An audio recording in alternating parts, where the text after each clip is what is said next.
Après 3 jours de discussion sur la refondation de l'école sénégalaise, le diagnostic est fait et des solutions sont recommandées à l'intention des autorités.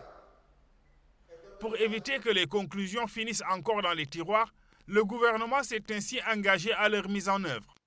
Nous avons indiqué dans le diagnostic que depuis des décennies, notre école connaît une double crise de vocation et de confiance.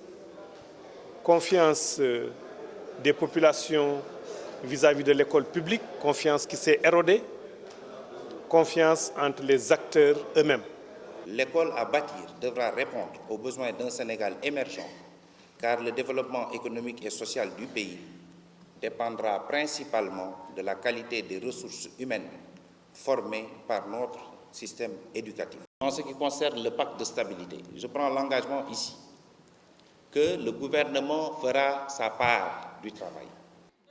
Ces assises nationales sur l'éducation et la formation ont réuni plus de 350 délégués venus des 14 régions du pays. Des mécanismes ont été trouvés pour enfin assurer une année académique sans perturbation.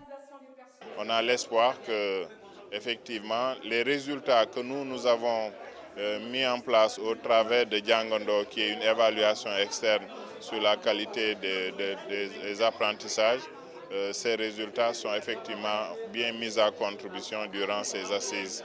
Que l'on ait retenu de façon consensuelle des instruments comme le pacte de stabilité, comme le code de déontologie de l'enseignant, comme le serment de l'enseignante et de l'enseignant, qui sont autant d'outils et d'instruments qui peuvent contribuer, si chacun respecte ses engagements, gouvernement et enseignants, élèves et étudiants. Les discussions ont touché les filières de formation professionnelle du public et du privé. La modernisation des écoles coraniques a été également abordée. Un conseil présidentiel est prévu prochainement sur les conclusions des assises.